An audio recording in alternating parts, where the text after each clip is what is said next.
You're listening to a download from the outdoorstation.co.uk. Number 527.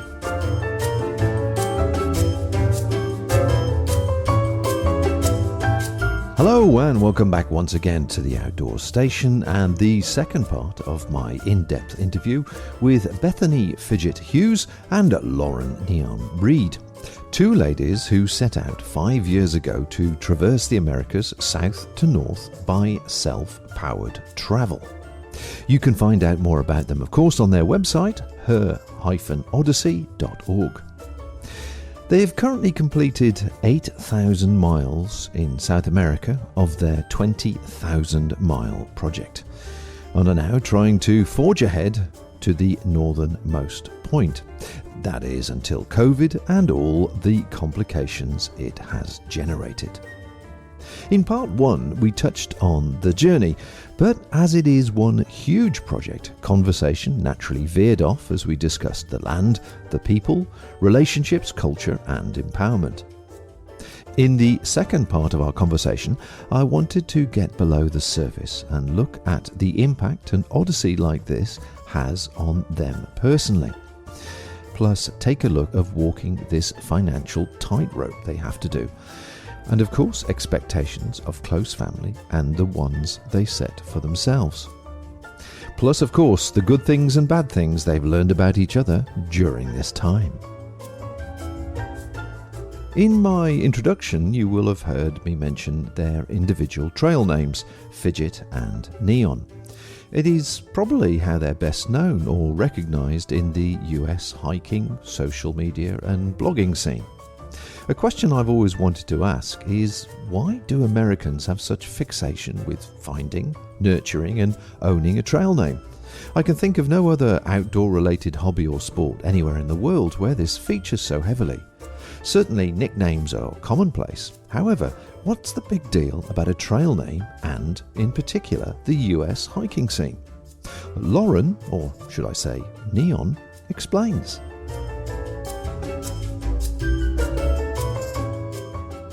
When I did the Appalachian Trail, which was my first long distance trail in 2008, my understanding of it was that it was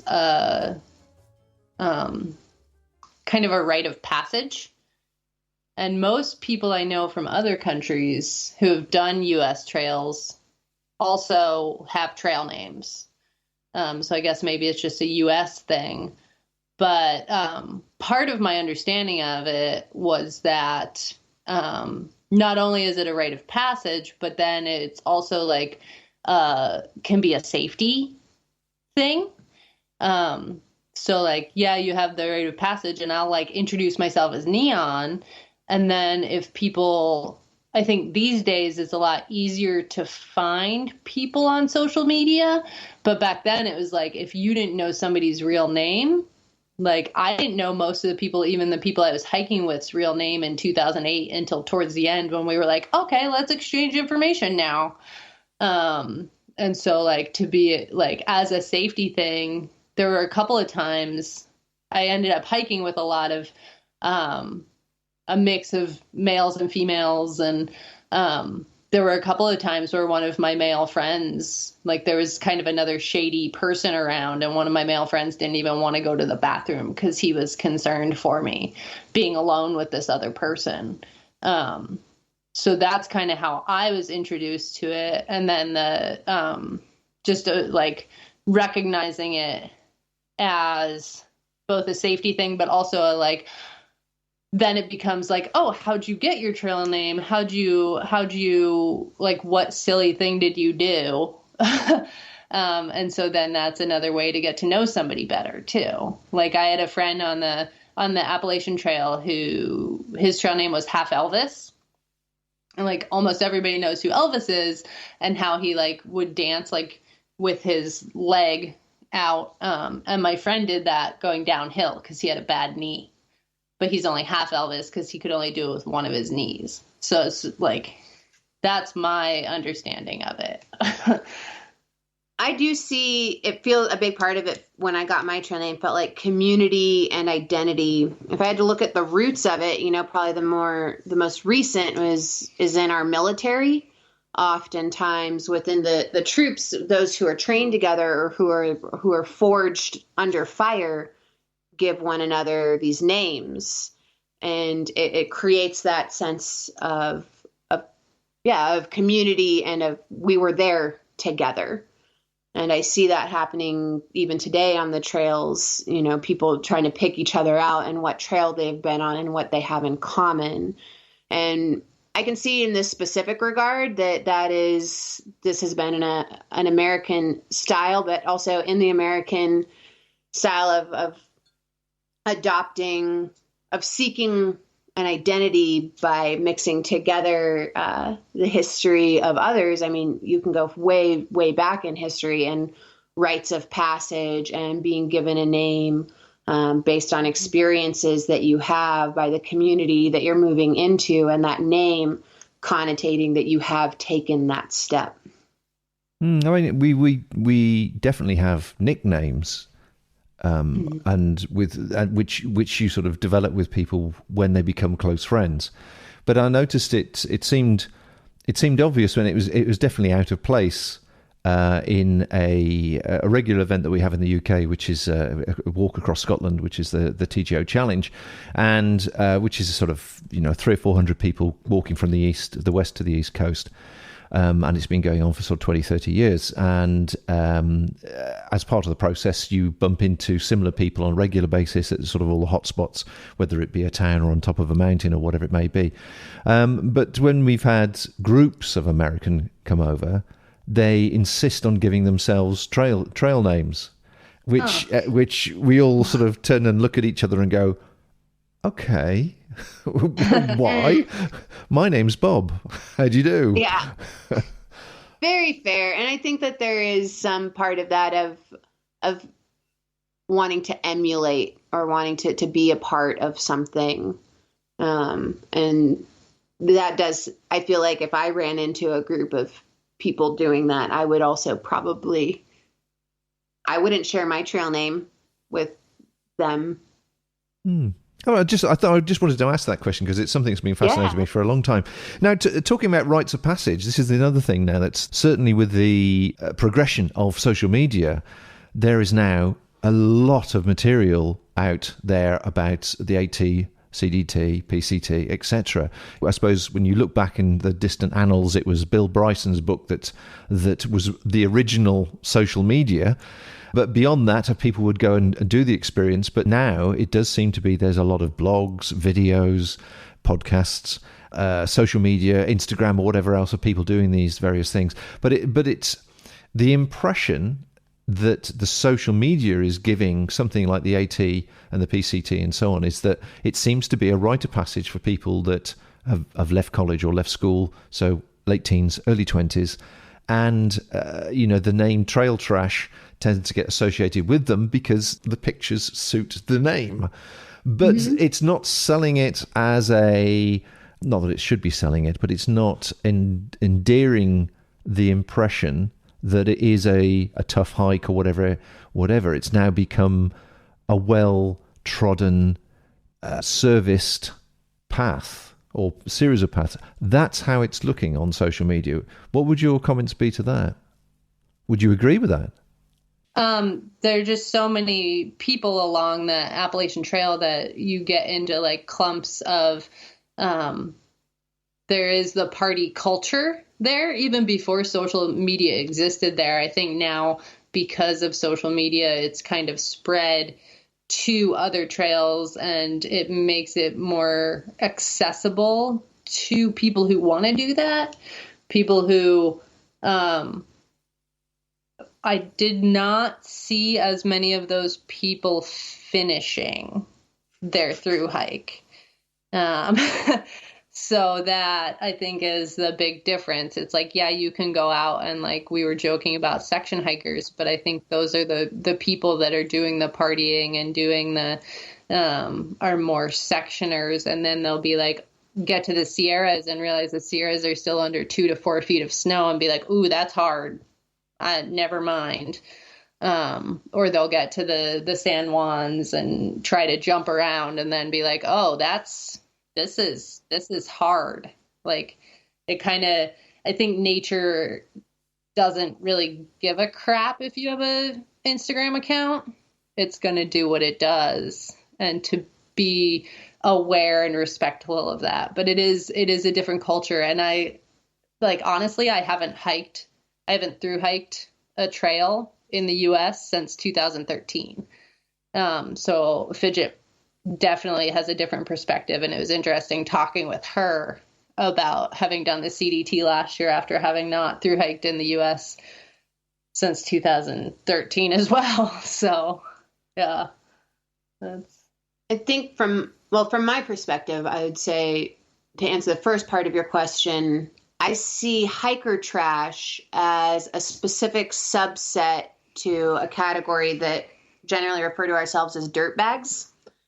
And that component of culture has arisen as sort of the new iteration of a counterculture to the you need to be pursuing financial wealth in order to achieve personal fulfillment in life and seek stability over adventure. And I think that this is that movement is our generation's way of pushing back. And of course, within that, there's different factions, and we all have our assessments of one another. And in terms of the role of doing a thru hike, I would almost, I feel like at this stage of what I saw when I was on the Continental Divide Trail as a 30-something woman, and a lot of people being like, whoa, you're old. Or like, they'd be like, you did the PCT when? Wow, that was so long ago, because they do it almost like a series. It's like you do the Appalachian Trail, and then the next year you do the Pacific Crest Trail, and then the next year you do the Continental Divide Trail. And it's like the University of Dirt training.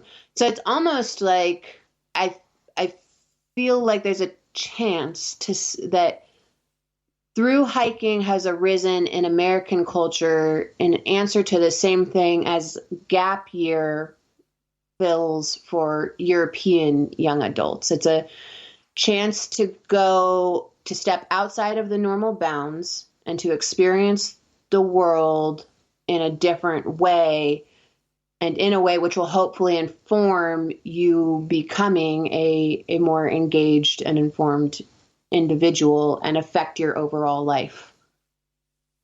But does it work now? Is it different now to when you did it 10 years ago?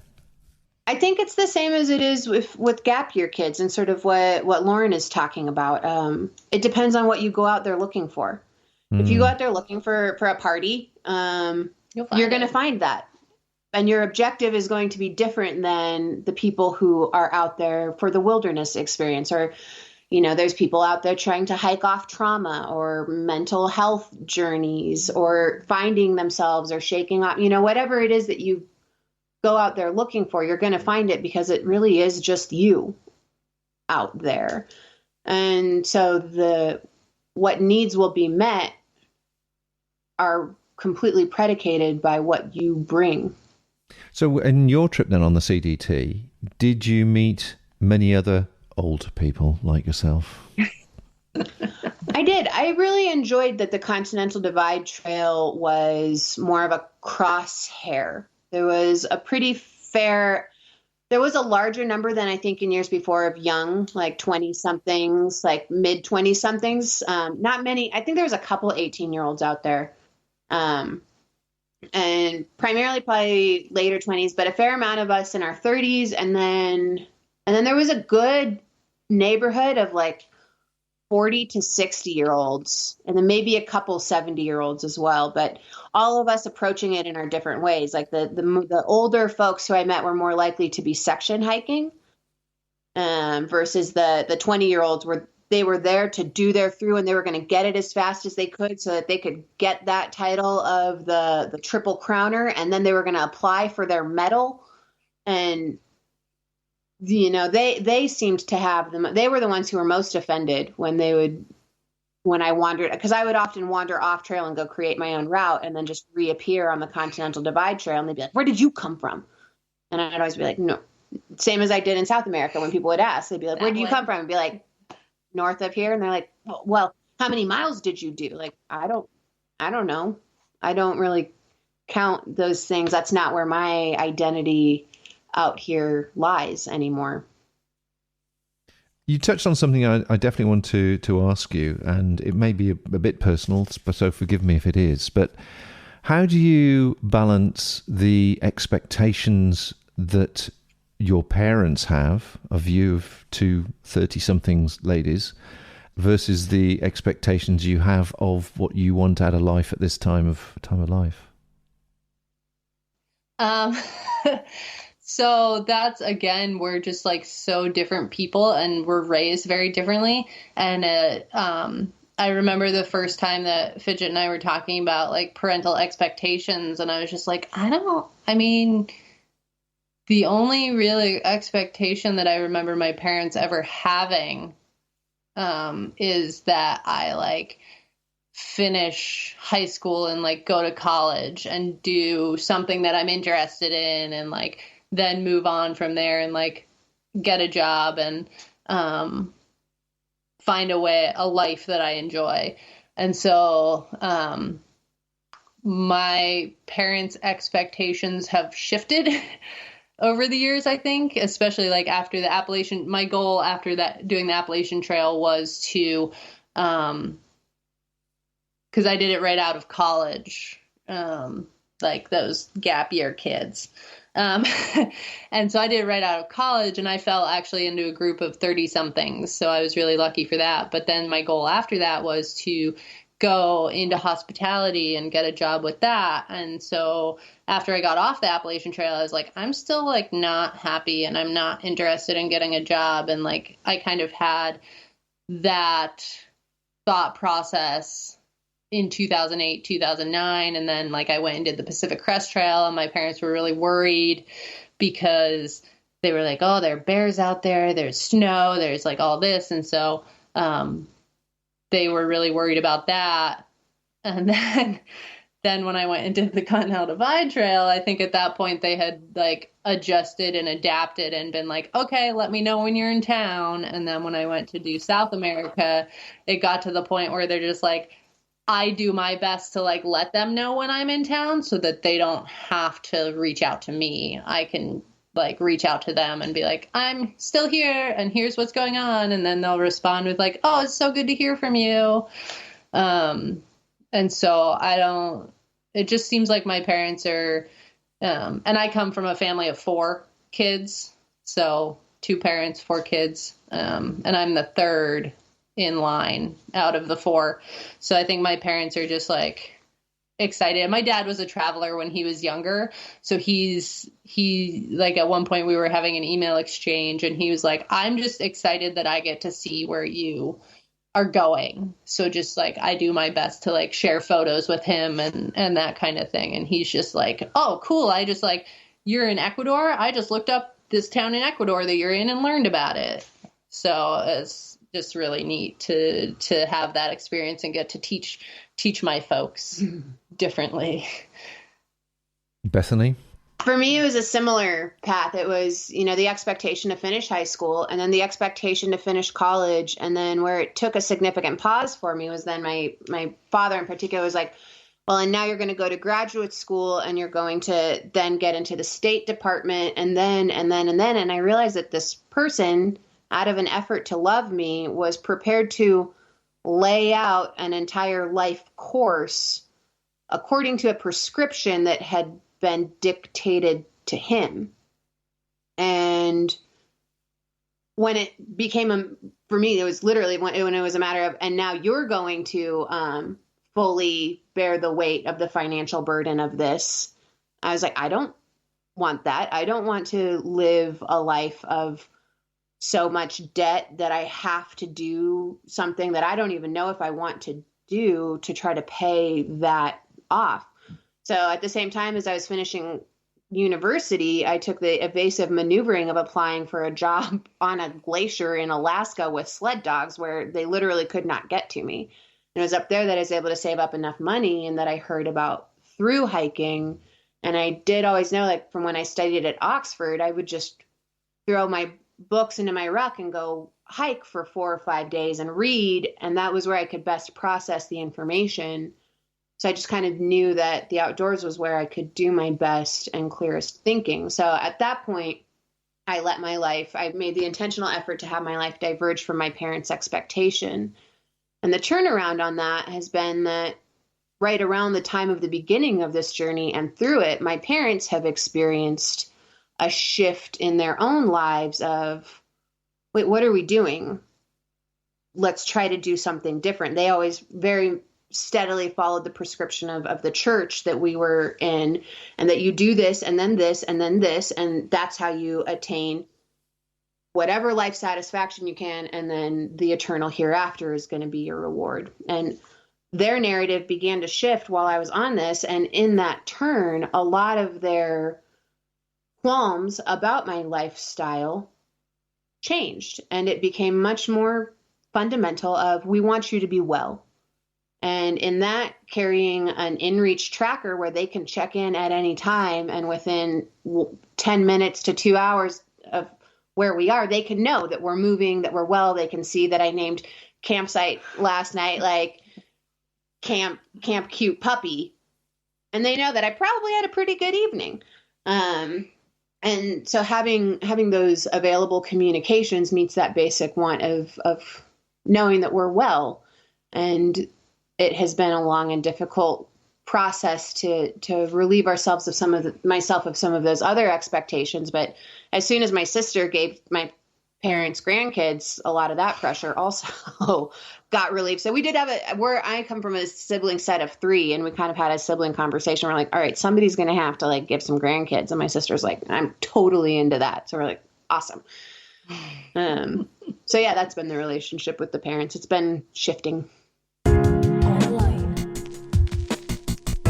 on demand, and always available.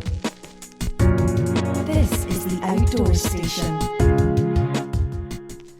The impression that people might get listening to this is that you're leading, or have led for the last 4 or 5 years you've been doing the Odyssey, quite a wild, footloose and fancy-free existence, handsomely paid by sponsors, driving top-of-the-range four-wheel drives between your various locations, and I'm talking to you in a 5-star hotel.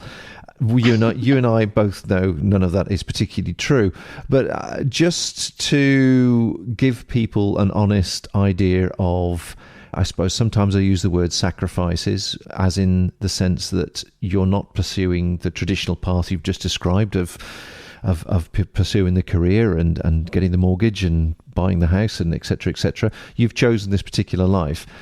Would you describe it as a easy existence, or it's harder than you thought? And as part and parcel of that, because of the nature in which you've done the Odyssey trek, so you've done it in seasons and then taken, I'm not saying time off, but you've taken breaks between seasons due to the weather or circumstances, those sections of time, I'm assuming, must be really tough, because you're doing a lot of things. I'm guessing you are doing work for the sponsors. I mean, that would be another question. What do they expect from you? You're presumably trying to keep raising funds. You're presumably trying to keep awareness of what you're doing and sharing the message. There's the admin. There's your personal health, I guess, has got to be looked after. You've also got to have a bed to lie in somewhere. So for people that might think, hey, I want to be a traveller for the rest of my life, would you like to just share some honesty? To the question of these in-between seasons, they are difficult because you're steeped in uncertainty. A friend, one of the co-creators of the Greater Patagonia Trail, put it quite astutely when he said, people think what you're doing is so fun and easy, but you're actually working 3 jobs and not getting paid for any of them.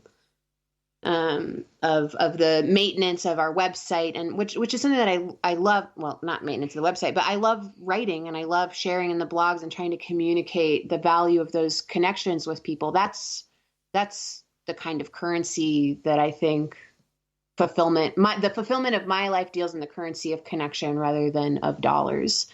The dollar matter is also very real. And from another angle, if you look at me from the government point of view, I'm an unemployed, homeless person who doesn't even make enough money to be worth paying taxes.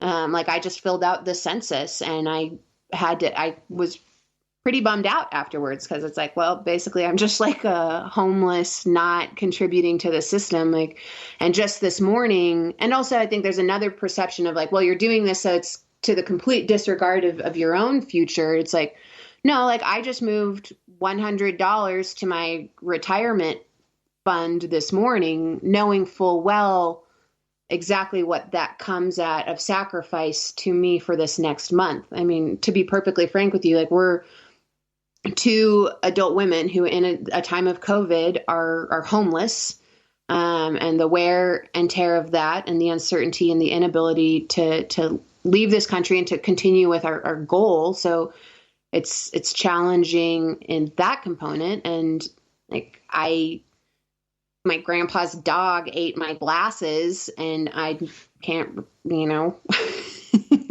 have an address to send them don't to. have an address to send them to. And I had to swallow my pride. And, my grandpa and his partner like handed me a couple $100 to help cover that because medical systems in the United States are not interested in, I have Medicaid in the state of Colorado, but that doesn't translate to anywhere else in the country. And even within my own state, I have access to all of maybe 3 clinics.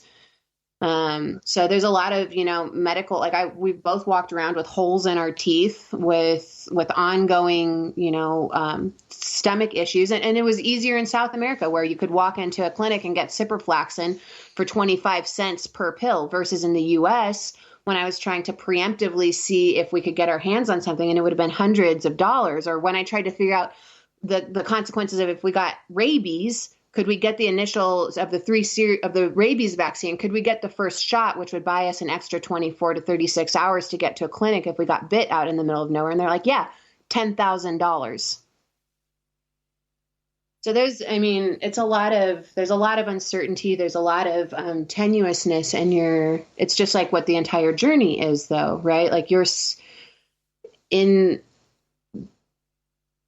an act of trust, you give yourself up and just know that what you need arises. I mean, between the two of us, our monthly income is at this point entirely from our Patreon, and the rest of it is our personal savings. And we're living on about $700 a month, which would not be, as we're looking now, as we may have to like settle down for the winter because we can't get anywhere. That wouldn't even pay half of rent for one of us.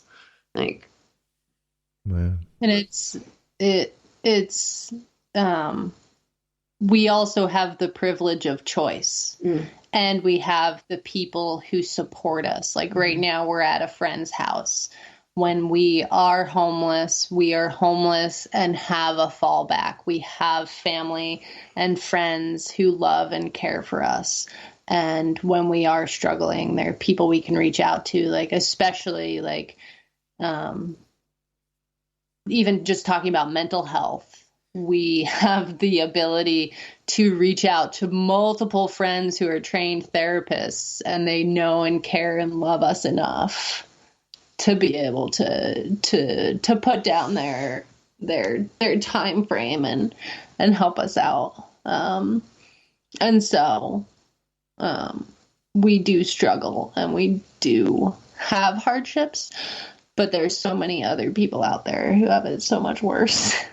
And so, what about your sponsors then, and all the partners that I think you call them on your website? They've obviously help you with equipment, but usually they don't generally tend to help much with finances. But what are they expecting in return from you? Is it just pictures, or do you find that when you come back and have these gaps between seasons, you have to spend a lot of time writing stories and blog posts or whatever it is for them? Yeah, I think that ties back to your last question of what we lack in funds. The vacuum of need that is created by that is filled by community and relationship. And largely what it seems that our partners, and what has established the partnerships that have held for us over the years, like some of our partners are some of the first people who signed on with us, and every partner that we have, most of the partners that we have at this stage, the relationship has been for over a year. And it's more about that relationship and that checking in with one another. And so there is expectation of we keep photo files, we reach out, we do some live conversations, we submit writing, social media content, video content, writing up reviews of the routes that we've been on, guides for other people.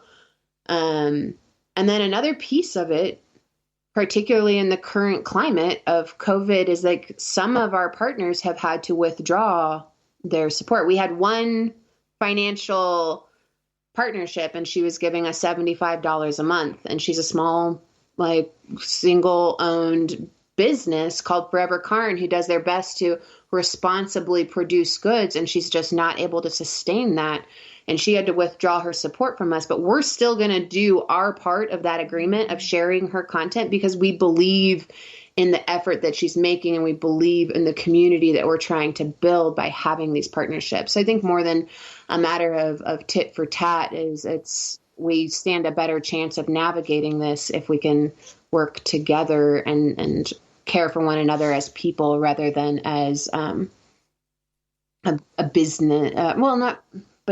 Rather than seeing each other as a commodity, seeing each other as humans, which is why, some of the larger potential for partnerships we have not pursued, because it just does not feel authentic. And that's one of the founding things. I think it's why we stay and have ended up staying so poor and have such a relatively small following, is because we will always prioritize authenticity over ease or comfort. Just a little insert here in the final edit. Bethany wrote to me afterwards and felt she wanted to add a little more to her previous comment. She writes, you asked about the challenges we faced, and I've never been invited to give air to that, and fear I went a bit ham with it. That said, I wished I'd finished by saying, and yet we're the lucky ones, because we may not have health coverage, but neither of us have chronic conditions. We may not earn enough to put anything aside or even really own much, but we're not in debt, and we're able to pay 10% of what comes in forward to other people and projects we believe in. To choose to live in a state of sacrifice and vulnerability is hard sometimes, and I find it deeply fulfilling. If this is the price we pay to live in freedom, I would choose it 1,000 times over again.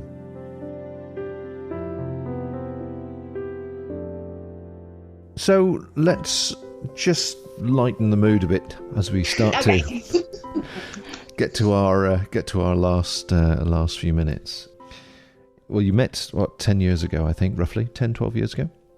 Yeah, 10 years ago. 10 years ago. 10 years on the ago. Okay. Crest Trail. Okay. Yeah. And you've been traveling on Her Odyssey for 5 years? Okay. Mm-hmm. Okay. We started November of 2015. Okay. So in that case then, as you're sitting next to each other, tell me the best thing about the other person, and then tell me the worst. Ooh. Oh man. I can only currently think of the best. And I think it's partially because like the worst thing only comes up at certain times. But I would say that the best thing about her is just how, like when I came into this, I saw it as an adventure. And so I've like evolved with the journey. Like as we've evolved, like she said that she had this plan to travel and wanted to like stay on the course for as long as it took her to go from the southern tip of South America to the Arctic. And so as that has evolved, I too have evolved. I saw that coming into this, I saw it as an adventure, and I was like, oh, cool, an adventure. Like I wanted to go do that. Like that was my mindset at the time as a white person going to South America. And it has since evolved into like, oh, what's going on? Like kind of asking more questions about the cultural aspects, about like being able to see the intertwining of both the cultural aspects and the human aspects and the nature aspects and the wildness. And I've said this to her before, but I think I'd be on a completely different journey if I wasn't doing it with her. And so I would say that probably her best aspect is being able to interact with just about anybody and have like a truly genuine interaction, no matter where we are or what we're doing. So I would say that that's probably it. One of my 10 million favorite things about Neon, but really high up there, is her steadfastness. That we have this dynamic of I'll run through 100 ideas and she'll stay true to the course that has been set. And so being partnered with her has made me have to like change from like this like constant sense of like chaos and like the world is full of opportunity and also confusion, to having this anchor that helps me hold the focus. I think the worst thing about Neon is that in a stripped down environment, in the wilderness in particular, but also really anywhere at this point in our relationship, is that she holds up a mirror to my own worst attributes. And I have to, whereas I can think poorly and speak poorly to myself in my own head, and I won't ever question that. When I treat her like crap, I feel awful. And she's stolid and she'll just take it. And it doesn't, I'm from a very reactive family and she won't react for quite some time. But I have to face my own worst tendencies, because there's this partner by my side who is showing up for me in literally some of the worst times and in like most challenging environments and some of the most difficult times of my life. So, which is also, once you have a little bit of distance between yourself and that, a really cool thing. But when it's going on, man, it is something. It is a difficult mire to make your way through when somebody else is pointing out your, I wouldn't call them flaws, but just like kind of chinks in your system that you thought were working for you. And then all of a sudden they're like, well, maybe people think you're intimidating because you just like your intonation is really, and this is like feedback that I've gotten. I don't pay attention to my intonation. So that would be one of the more awareness pieces that I've learned over the years. Like we'll spend a long time arguing over what a word means. And it took us about 2 years to finally just be like, how about if we just stop doubling down and digging into our trenches on what this word means, and we just go to Google. So I'll like put it in my phone when we're out in the wilderness, and when we get to town, we go to a dictionary online and we like look it up and actually like learn what it means, rather than this like threat of like, well, if empathy means that to you and it means this to me, that means that one of us is wrong. Because there's the wonderful option that, we might both be wrong, or in our own ways, we could both be right. And we've had, I'd say, 25% of the time she's right, 25% of the time I'm right, 25% of the time we're both wrong, and then 25% of the time we're both right. If you were to meet yourself now, about to start this journey, the Her Odyssey, what advice would you give yourselves at the start line? I would say you've got this. Even in the moments when you think you don't, it will work out. Trust that. would probably tell myself to let things go. And as we say in wilderness therapy, lean into the discomfort. And I say that to a lot of other people at work, and then having to do it myself is a completely different experience. It turns out. But yeah, it's sometimes the best way to get through something is to lean into it. Excellent. Excellent. Well, look, ladies, it's been a marvelous and informative 2 hours conversation. It really has. And I'm sure there's lots of little topics. I've got all my questions here that I could have dipped into, but the topics we could have touched on, but I don't want to take any more of your time. If people want to know more about your journey and the stories behind the stories, there is plenty to read on your website, and all the details and the links are on the show notes, of course, which is her-odyssey.org. Correct? Yeah. And as I say, the links to the show notes, and there's some pictures there and maps and things for people to look at as well. Now, if you have listened to my previous interviews, you will know the last question, which is going to be an interesting one, I think. Of all the things I could have asked you about Her Odyssey, your adventure for the last 5 years, and where you're going next, what should I have asked you? I really like the answers to these ones. The question that you should have asked, dang it, I lost it. Now I'm nervous. I might have one. Okay. I think something that, just because we are so, our journey is very different than a lot of other people's in the way that we know the language and interact, because of we come at things with more of a curiosity thing. So my thought is, a question that you could have asked is, who is an impactful person that you met along the way, and how did they impact you? And what would you answer to that one? Actually, that's a good question. We met this amazing woman in VO Higgins. She knows exactly who I'm talking about. But again, it was a friend of a friend of a friend. This just spider web of people that we've met.